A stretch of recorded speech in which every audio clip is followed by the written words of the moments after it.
This is wonderful afternoon, I believe, and very grateful leadership of the Jamaat Islami, Senators Siraj ul Haq Saab, Naeem Saab, and other all distinguished guests.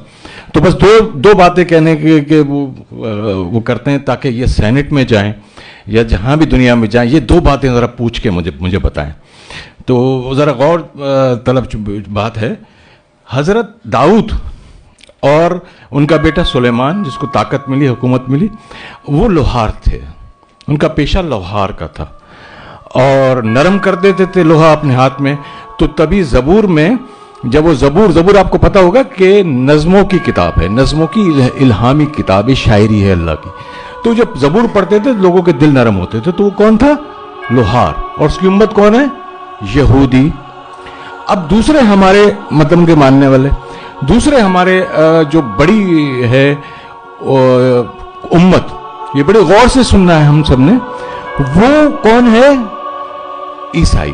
तो हजरत ईसा अपने लूका में जो उनकी मुकद्दस जो अनाजील है, 4 अनाजील, उसमें एक किताब में लिखते हैं, मैं चरावा हूं, चरवाहा ना, शेपर्ड, बकरियां चराने वाला, वो अपना ये टाइटल बताते हैं। तो यहूदी की उम्मत मतलब लोहार की उम्मत, चरावे की उम्मत।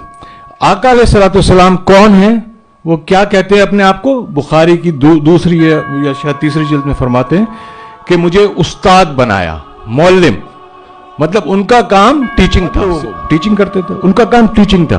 तो सवाल ये बनता है सेनेटर साहब कि चरावे की उम्मत यहूदी कहां है और लोहार की उम्मत जो अपना कहां पहुंच गई, जो ईसाई हैं, और जो मौल्लिम की उम्मत है, जो इल्म देने वाला है, वो दुनिया में सबसे बड़ी, आपको पता है कितनी पढ़ी लिखी है।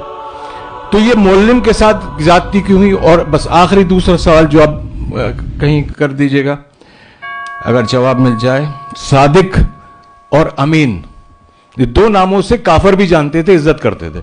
मुसलमान तो करते ही हैं अब आका अलैहिस्सलाम की। सिर्फ ये पूछना है कि सच्चे की उम्मत इतनी झूठी क्यों है और अमीन की उम्मत इतनी चोर क्यों है? Thank you very much.